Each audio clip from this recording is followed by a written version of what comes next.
kaloob-looban ng mayayabang kabundukan ng Bicol. May isang lihim, isang bunga na matibay, mahalaga, ngunit madalas na hindi nabibigyang pansin.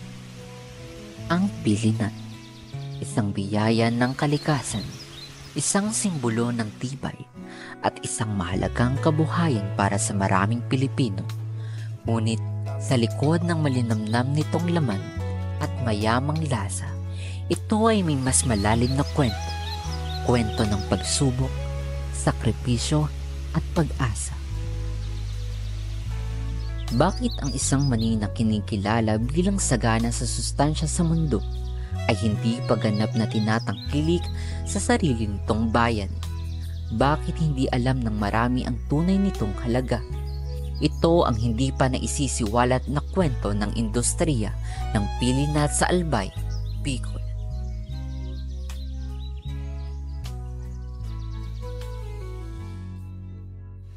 Sa paglalakbay namin sa Bicol, isang tahimik ngunit mahalagang industriya ang aming nadiskubre. Ang pagsasaka ng pili. Sa isang sulok ng Sumlang Kamalig Albay, nakilala namin si Kuya Edward, 33 anyos.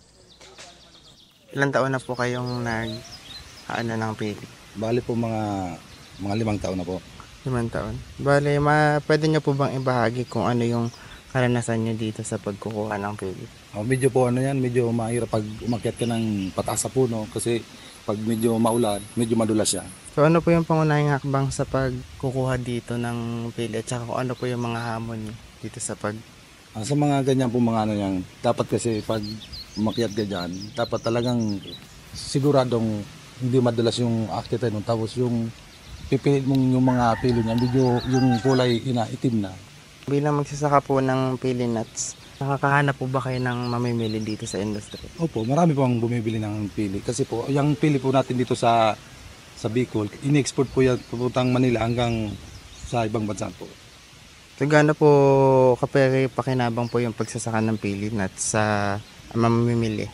Marami po kasi sa yung mga ganyan na sa atin, so kung taga Manila hanggang yan, kung sa nila sa pagkatapos nilang pagkain, di ba? Patanggap po ba kayo ng suporta sa mga lokal na pamahalaan? Hindi naman po. Dito po ay paano po makikita yung yung industriya ng pili sa inyong lugar? Paano niyo po papakita? Maganda ang pagtanim ng pili, lalo ng pag ganito bang tagbunga niya. Maganda ang industriya ng pili talaga. Malaki ang pera. Bali yung kinita niyo po dito, sakto lang po sa Sakto lang po sa sa pangkabuhayan, tapos siyempre hati-hati yan. Hindi ba sa amo namin kasi hindi naman sa amin to. Hati-hati po. Pero hindi naman po kayo nalulugi. Hindi naman po kasi wala naman kuwan yan hindi naman yan inabunuhan Pag-antay ka lang pag tagbunga talaga niyan. Opo. Bali ano pong makakwento niyo experience tungkol sa pagkukuha ng Kasi ito po ang unang tinanim ko talaga itong kasama ko yung tito ko dito, year 2000 po. Di, na ngayon, 25 years na po, di ba? Ito kasing pili na to, budding po to, budding. Kung makasaw niyan, hindi naman ganito talagang, kung ganito ba, di ba? Di pa yan magbubunga. Dapat talaga yung siguro kung di naman budding, matagal-tagal talaga po yan magbunga. Hindi ko sabing budding to kaya, kung saan yan, mabilis-bilis na magbunga. Dito po, matagal, ito po ay hindi sa inyo mismo or dito po mismo sa buko? Kami po ang bukas ako, kami ang tenant, kami ang nag-aasikaso ng lupain na po ito. Tapos mga ganito mga gulay dito, kung di naman sa pili kung ano pa, binibigay po nila sa mga may-ari po. Bale po, gaano po kaya kadami ang puno ng mga nandito sa tingin? Marami po, hindi na po mabilan to kasi marami po din. Pero okay naman po kayo sa ganitong pamumuhay? Okay naman po, tahimik, presko. Bale po dito, sa pagkukuha ng pili, meron din po kayong mga nakukuhang mga clients sa ibang lugar or dito lang po? Dito lang po sa niya. Bagamat matibay ang puno ng pili, hindi ito ligtas sa hamon ng kalikasan at ekonomiya.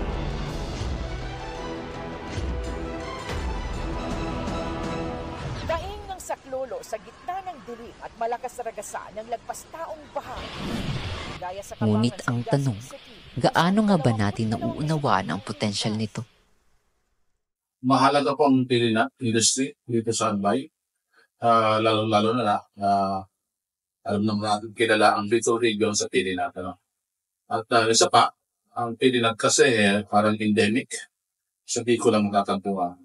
Malaki po ang potential niya, hindi lang po sa domestic market, pati na rin po sa export market. Tulad ng sinabi ko kanina, malaki talaga yung potential niya sa exports.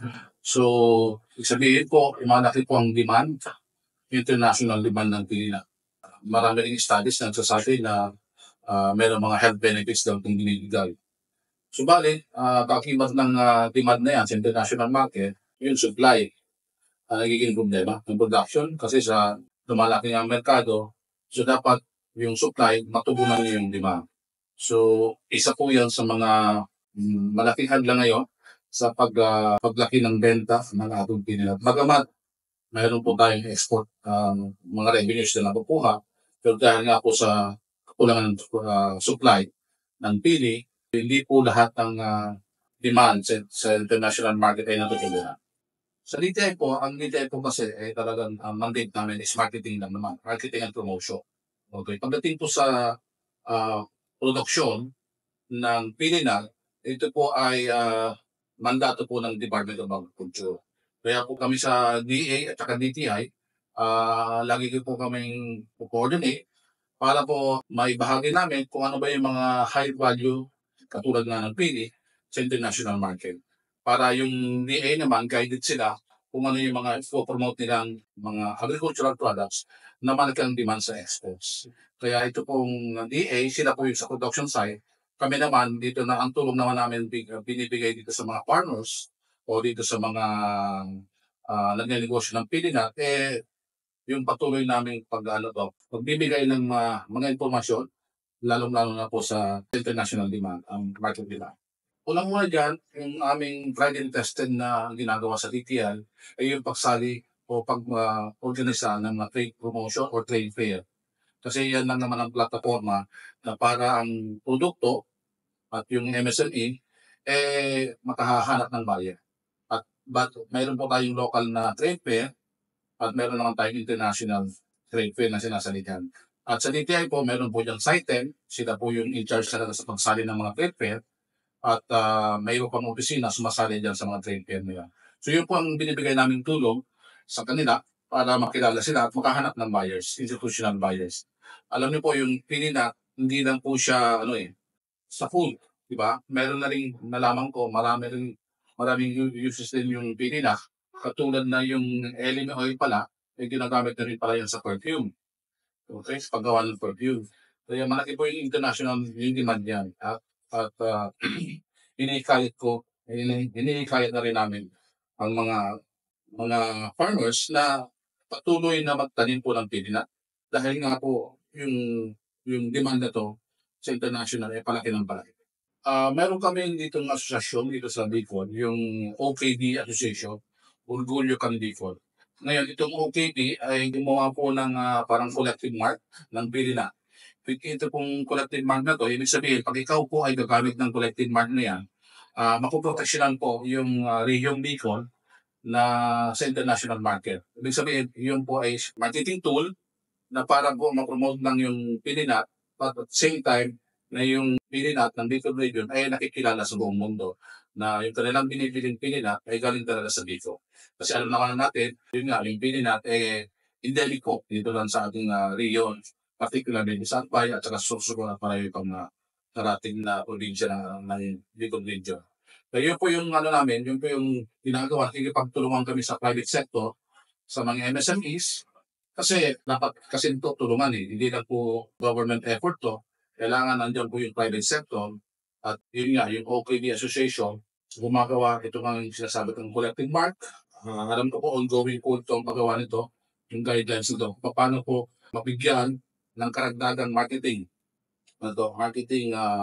advantage yung pilinat ng Bicol. Malaki po ang kawalan dahil nga po, sabi ko nga, yung pilinat ay kilala talaga sa Bicol region. At malaki po ang tulong yan sa binibigay sa ekonomiya ng Bicol. At alam po, marami na rin ang nagtatanim ng mga pilinat dahil nga po sa lumalaki rin yung mga exporters nito. Hindi lang po sa Bicol region, pati na rin sa Metro Manila. So marami na tayong mga processor na hindi lang locally based, dito na local based dito sa Bicol, at sa iba't ibang karating na puo. At alam ko rin na marami rin yung demand sa international sa pag-export ng semi-processed ng pili na bagamat nakakatulong po to sa ekonomiya, pero mas maganda sana na yung pili natin ay yung finished product mismo. Kasi pag finished product siya, mas malaki po yung value added niya. Ibig sabihin, mas malaki po yung revenue papasok. Kaysa doon po sa semi-process na may mababa po yung export revenue na kukuha. Siyempre, maapektuhan lahat. Alam naman natin na kilala naman tayo sa country na agricultural economy. So marami talagang nagde-depend talaga sa agriculture. Kaya kung matuloy itong mabababa at hindi natin tutulungan to ng BTI, ng DIA, at iba pang mga gobyerno, at pati na rin yung mga local government units, talagang malaki pong kawalan to sa trabaho, sa export revenue, at sa local market. So, sana huwag naman po mangyari ganun po. Maganda po yan. Maganda siguro yung anggulo na bigyan as a part of daily food, pwedeng i-promote, di ba? So, maganda po yung marketing strategy na gawing ang pili natin food stable. At pag ganito yung promotion kasi, very targeted at strategic, syempre makakadagdag po ito sa revenue. Hindi lang po sa local market at pati na rin sa export market. Kasi yun naman talaga ang natin. Ang goal ng DTI is really to make it global, yung pili. Okay? Kasi yung kung local lang tayo, pag-uusapan natin yung local, hindi po sustainable. Okay? Kailangan natin ng export market para mas lalo makatulong yung Pilipinas sa ekonomiya ng Bicol, same time yung Congress. Unti-unti po namin nagkakanda kami ng mga information sessions, trainings, kinakapacitate namin yung mga MSMEs at sa mga ginagawa namin ito, ang una-una laging pinapaalala sa kanila na hindi na po kagaya ng dati. Okay? Na mayroong local at may international market. There's one big huge marketplace. Kumbaga, the whole world is your marketplace. Okay? So, hindi mo pwedeng isipin na yung local ka lang. Kasi eventually po, yan po ay dadaan po yan sa challenges ng pagpasok ng mga imported goods dito. Kaya kung hindi po quality, kung hindi po kalidad ang iyong mga produkto, at hindi po competitive siya, talagang delikado po ang iyong produkto. Kaya dapat, pag gumagawa kayo ng mga produkto, maging food man yan o non-food, kailangan po high quality siya para po yung produkto mo pwede na po sa ibang merkado. So yun po ang lagi namin sinasabi. Sabi nga namin think local kasi local ka market mo sa local and act local. So pwede ka rin kasi mag-umpisa sa local at the same time pero yung goal mo need to make it global. So pag sinabi mong make it global, yung produkto mo talagang dapat according to international standards na. Kasi eventually po kakahanap ka ng buyers like marami tayong social media platforms na yung produkto mo ay mag-promote. At pag may nagtanong doon, sa ibang bansa, then definitely makakarating na sa ibang bansa yung mga produkto mo. So dapat, sa umpisa pa lang, umpisahan nyo na ng tama. Packaging, labeling, lahat po yan.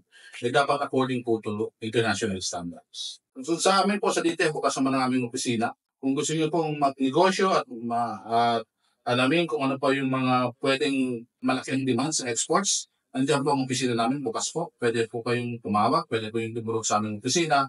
At may papayo namin yung tamang mga magagat na produkto na patok po sa export market. Lalong-lalo na po itong mga, halimbawa yung coconut.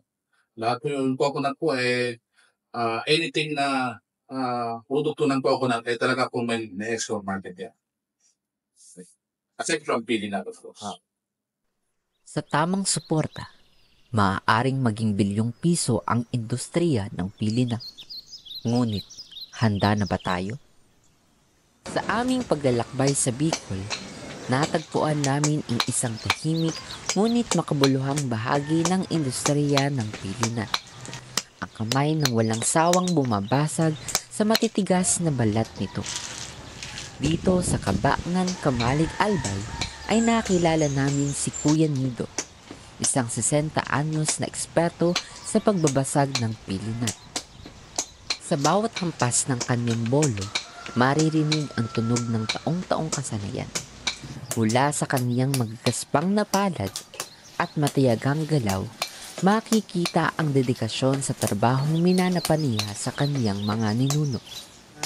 Ilang taon po kayo nagpupukpok ng... Tagal na. Mga 20 taon na yata. Saan niyo po natutunan ang pagpupukpok? Dito lang, kami lang. Wala pong mga nakakatanda pa sa inyo na nagturo. Yung mga nauna, mga patay na. Yung nagturo, yun, nagaya lang kami doon. Ang pagtiladang naradikal, baga dito. Titilad Yung supply niyo pong ganito, hindi lang po dito nakukuha. sa... Yung Oo, supply niyo pong pinipili ganito. namin. May nagdadala dito nga. Mga tagasan po ang nagdala. Mansan, may mga taga-Ginubatan, Pulanggi, bandang Ligaste. Marami din nagdadala dito. Pero dito po, pag mabagyo, hindi Ayaw. na nahihirapan po kayo. Oo. Mal saka naabot mal ito pagka nagyo. Ang mal dito. Ano po kayang kahalagahan ng ano niyo? Di ba po, uso na ang mga machine ngayon? Ay, wala. Hindi. Mas gusto niyo Hindi po kaya ang... ito ng machine. No, gawa ng yung palay na gawa ng machine, gawa ng yung bigas, mas matigas kisa doon sa balat. Ito naman baliktad. Mas matigas yung balat nito dito kisa dito sa laman. Kaya hindi pwede itong pasok sa machine. Gaya ng palay. Hindi po kaya. Kaya ang ano nito, mano-mano talaga. May nano na dito na dala ng machine. Isa-isa, lalong matagal ginaganyan. Parang pinapasok ito isa-isa. Mas matagal po kumpara Mas dito. matagal kisa dito sa ng pagpuputol ganyan. Yun, gawa nagtagalan kasi, yung pagpasok dito isa-isa, mas madali na ito. Hindi mo ganyan lang. Bagamat may modernong paraan na ngayon ng pagproseso ng pili, pinipili pa rin ng ilang manggagawa tulad niya ang tradisyonal na pamamaraan. Mas matrabaho, ngunit mas matibay at epektibo. Para kay Kuya Nido, ang bawat basag ay hindi lang hanap buhay kundi isang sining. Isang pamana ng kulturang hindi dapat malimutan. So, bali po, yung sa isang araw, gaano pong kadami na Kilo. to? Ilang kilo po na Mga 300 kilos na get. ilang sako po yan? Mga 300, mga 6. Dami. Dahil ito, mga tagsi-50 lang ang laman ito. Pero hindi man ito puno. Yung mali, yung gaya nito yan, ito 50. Mga 6 na sako na ubos na. Depende naman kasi pagka yung mabilis ka, marami. Pagka medyo mahina ka, kaunti din. So, depende na po sa Nakadepende yan sa galaw nung nagagawa. Yung ganyan po, mahirap po talaga pagbaguhan. Kayo, kung malas-malas, putulin pa dito yung sanayan din lang naman to. Pag sanay ka na, Pwede po kayang masubukan ng pagpupunta. oo. Subukin mo. Nag-try naman po ako dati. Pero, nagsumubok naman po ako dati dahil sa lolo ko. Kapin lang. Ay, sabi na then, para dulce man daw. Dati daw po. May maano daw pong aming Lubino? May mga lubino dyan na. Sanayan. Hindi sanay. Pag hindi ka sanay, ang hirap na. Mahirap nga po. Pag ano. Mahirapan. Pag sana, unti-unti lang. May bulok yan.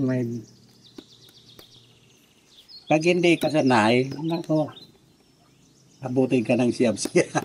Pero pagka natuto ka, madali lang. Madali na po. Oo.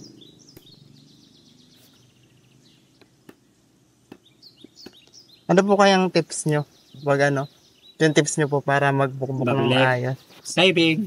Diving ito, saka yung paguntog, saka yung pagsunog ng piligan. Pero nasusugatan po kayo, hindi? Minsan, pagka kinantok ako, ito ka, meron pa kaunti. Kaya pagka inaantok ka, pahinga ka muna. Mahirap na maputol. Pero nagpapahinga naman po kayo dito Oo. pag ano. Pag nakain, pagka mga laon, saka na. Pero dito po, bale sa mga bunga na to, pinipili na lang. Pinipili na lang po. Oo. Pag May mga bulok. tilad na. Dahil hindi naman to pwede gawin yung buwok. Pinipili. Ito kasi Pero Yung mga bulok gawa ng matagal ng na-stock, halimbawa may isang tao, kaya medyo nabubulok na, pero marami pa din naman na ano.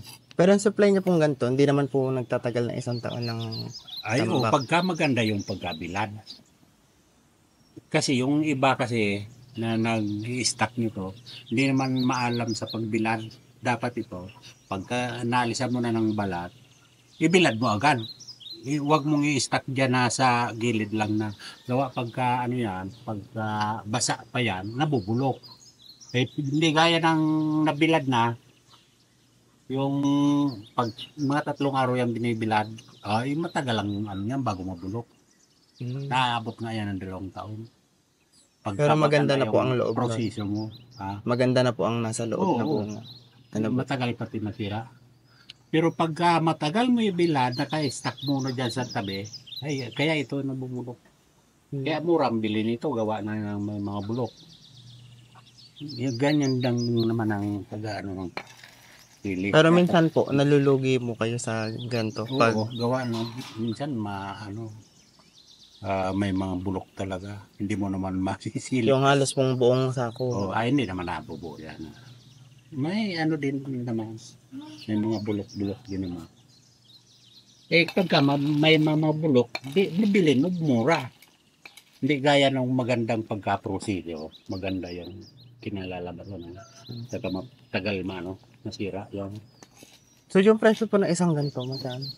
Ay, libo-libo yan. Nabot yan. Libo na po. Oo. Ngayon, 80 yata ang kilo nito. Mas mahal po dito yung tinilad na. Ay, oo. Libo yan. Yung mga ganito na. Opo. Oo. Libo to. So yung mga bumibili po sa inyo, mga nagluluto na po talaga. Yung mga bumibili po sa inyo, Oo, nagluluto. na po talaga.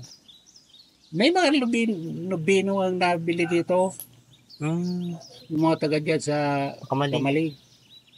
Kaya ito, tinitilan lang namin to. Tapos, pinipilian ng bulok. Saka namin ibibenta. Pero sulit naman po sa pagod at saka sa Oo, kita. oo. Mayroon din naman konti. Wala dito ganap mo. Ito talaga. Pagka, Ito na po yung nagdala sa Oo. inyo sa ano. maganda din naman ang kita. May naitatabi din kahit paano. Bukod sa pagkain. Pero ano po kayo mapapayo nyo pag may gustong matutong magganto, magtilad? Ano po kaya mapapayo nyo pag may baguhan na gustong magtilad? Ay, ingat trabaho din? Pero pag nasanay ka, maghapon, timing lang. Yung pag, nito, saka yung pag, nitong kamay mong kabila. Timing lang para madali matuto. Pero mas maganda po ang ginagamit ay ganyang klase. So, ito lang, ganito Hindi lang. po yung Hindi ulok na yung ibang, ito lang dapat pantay ito. Para pag, mo dito, hindi mapili. tansyado mo yung pili, ganyan. Hindi mapuputol yung laman. Ito, May sinasabi daw po na pag naputol daw po ang laman ay wala ng bisa. Totoo po ba yun? mura kung bibilin sa amin, mas mura. Mas Oh, mura. binibilin pa din niya. Kaya lang malulugi ka na. Mas mahal pa rin Mas po. mahal yung buo. Saka yung putol, pwede mo naman gawin ulit ng madaming nagagawa nito. Yung mga... Yung nababalot ba sa Opo, yung sa mga candy-candy. Ganang. Oh, grabe. Mahirap din. Pag hindi ka dito sa daira. Pero yung mga kasama niyo po, nagtatanggal lang po ng Oo. buto. Ako lang ang Tapos yung asawa ko, doon siya. More than 20 years na kayong Oo. gagawin. Mahigit na yung malilit pa yung mga anak ko. Ngayon, ang mga asawa nung ganito talaga dagan ako. Pero minsan po, tumatama sa inyo yung buto pag ano. Oo. Yung namamata, minsan na ano. Sa mata minsan yung mata ko. Yung malilit ba na mga ganito. Masakit din yan pag tumama. Minsan, naglalagay ako ng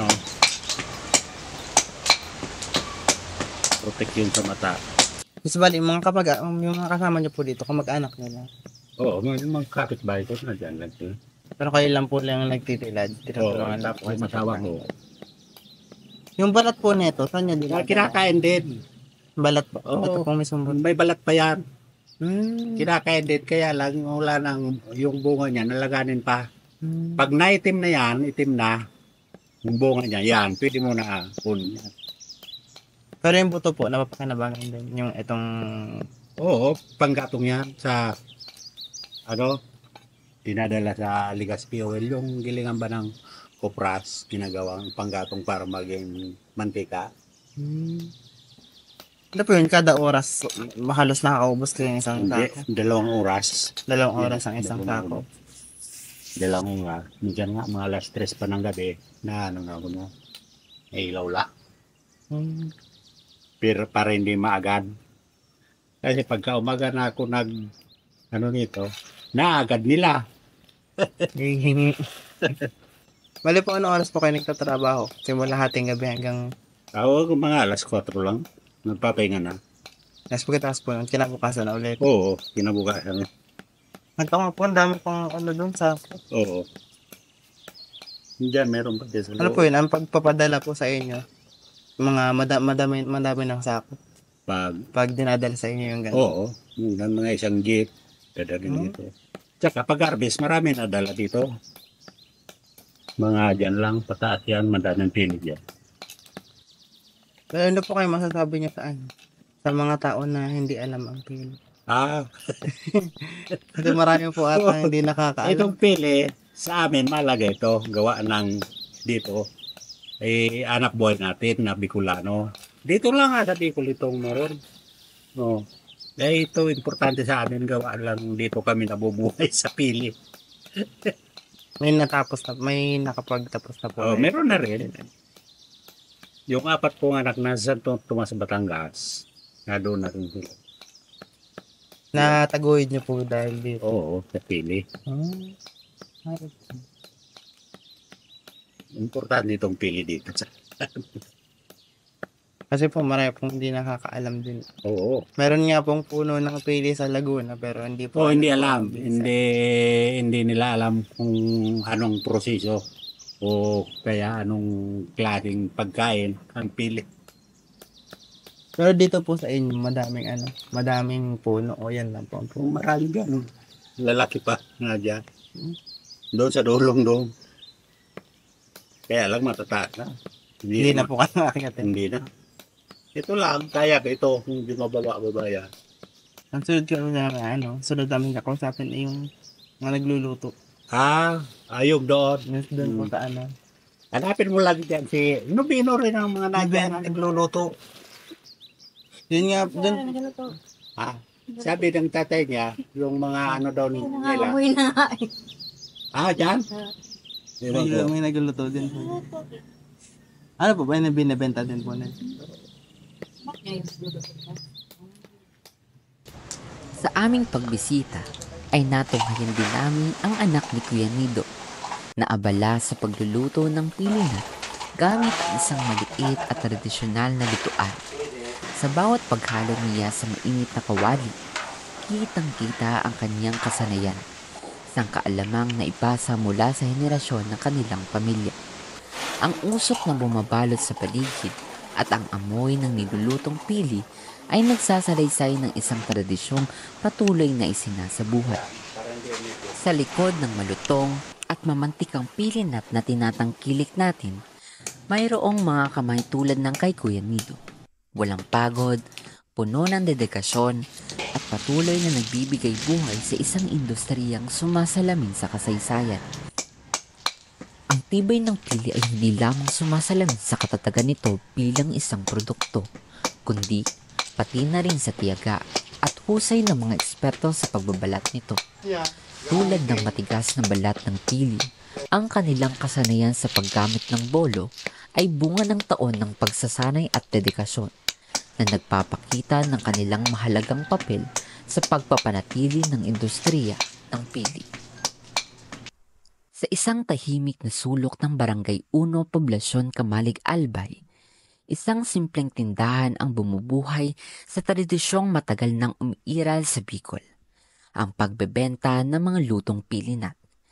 Dito namin nakilala si Ate Catherine, isang 40 anyos na nag-iintay sa bawat araw na may pinapakitang pangarap at pag-asa sa pamamagitan ng kaniyang munting hanap buhay. So, gano'n na po kayo katagal nagbebenta dito sa Dito, mga 2008 kami nagsimula dito. Pero dati kasi, nagtitinda kami sa mga palengke lang, pag market day, halimbawa sa Legazpi.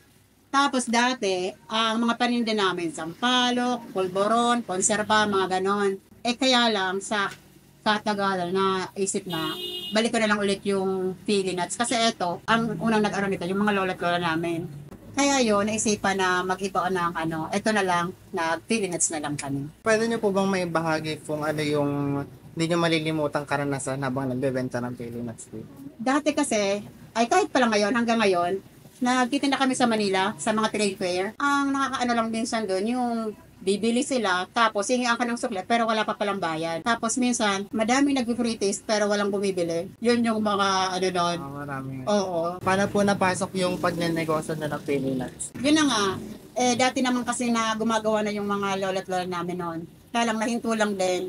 Yung time na yun, medyo mababa lang naman ang presyo ng pili. Hindi gaya ngayon na talagang umaabot ng 1,000 per kilo. Noon medyo mura-mura pa. Kaya, yun nga, nag-ship na lang sa pagpili. Paano po naka-apekto ang pagbenta ng Pilinuts sa inyong pang-araw-araw na buhay? Ayun, nakabili kami ng kotse, van.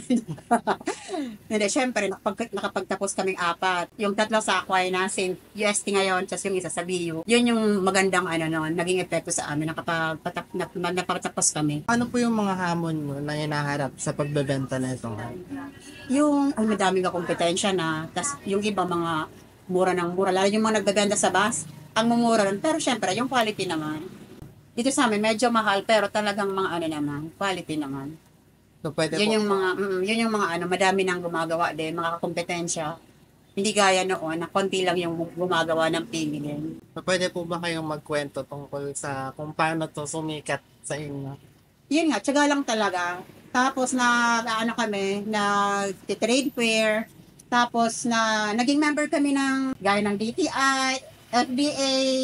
Tapos member na kami ng OTOP, yung mga ganong Tapos naiimbitahan kami sa iba-ibang lugar. Yung nanay ko naimbitahan na yun sa Thailand, Singapore, nakaano na yun doon. Bale po dito po, hindi lang po isang product lang na hindi lang isang klase ng luto. Oo, iba-iba. Ano pong mga klase ng luto yung mga May sesame seeds, salted. Ang pilinat na tinaguriang The Majestic Nut of Bicol ay hindi lang isang produkto para sa kanya. Ito'y bahagi ng kanyang buhay, isang pamana ng kanyang pamilya. Sa bawat supot ng pinatamis na pili ng kanyang ibinebenta, hindi lang ito isang simpleng merienda, kundi isang kwento ng pagsisikap, kultura at pagmamahal sa sariling produkto. Pero based po sa pricing nila, sumasakto naman po ba sa inyo? Ay, oo. Or sobra-sobra po? Oo, tama naman po yung pricing ng mga ganyan. Yung hindi maka-afford sa malaki, meron namang mga repa. Pero base po sa mga okay naman po kayo. Okay naman lalo pa mga Holy Week. Isa pa pala sa nakakapasikat. Pag may mga artistang pupunta, si Apple de Ab, si Marvin Agustin, si Angel Aquino, mga nagano yan dito. Pero may times po ba kayo na nalulugi or Nalulupa. Mas Ay, oo, naman. nung 2020 nag-pandemic. Dapat kasi nun, mag-trade fair sa Manila. Madaming stock talaga na ginawa. Hindi natuloy. Nasira yun, tas bawal na ng biyahe. Kaya madami kaming nasira noon. ano pong ginawa nyo dun sa nasayang nyo? Wala, hindi na kasi yun pwedeng i-recycle Hindi naman i-recycle. Wala na. Pinapon na lang ng Ilang beses po kayo nagluluto sa isang Depende. Pag Holy Week, halos araw-araw. Ngayon, mga 5 times or 4 times. a year? Oo. Pag Holy Week, ang dami talaga ang demand ng pili. Talagang halos nauubos nga yung mga stock namin. Ano po kayong masasabi niyo sa mga taong hindi alam yung pili pa? Ang pili kasi madami itong benefits sa Simula niyan sa balat, yung oil niyan, pwede sa buhok, pati yung nuts na yan. Madami din siyang mga health benefits sa katawan natin. Masasabi na po matastatsa. Kahanay siya ng mga walnuts, mga ganun. Base po sa kita, sakto lang po sa renta. Oo, okay naman. Bawi naman. Ano pong masasabi niyo sa mga taong gustong makatikim ng pili? Ay, pumunta lang kayo dito. May free taste ako. Hindi, para mamamasyal sila sa Bicol. Try nilang lasahan yung pili nuts. Kasi tarang dito lang talaga tumaano sa Bicol eh. Pag pumunta sila dito na masyal. Isang produktong mayaman sa sustansya, kasaysayan at potensyal. Ngunit ang kinabukasan nito ay nakasalalay sa pagpapahalaga natin mismo rito. So kung pag-uusapan po natin ang about sa industriya ng pili, kung tatanungin po natin about sa kahalagahan ng industriya ng pili dito sa Albay, napakalaki pong role ng industriya ng pili dito sa Albay Province. Unang-una po, kung pag-uusapan natin about livelihood generation. So karamihan po ng Albayano na based on our research conducted on agro-socio-economic, makikita po natin ang population ng pili industry dito sa Albay ay napakalawak.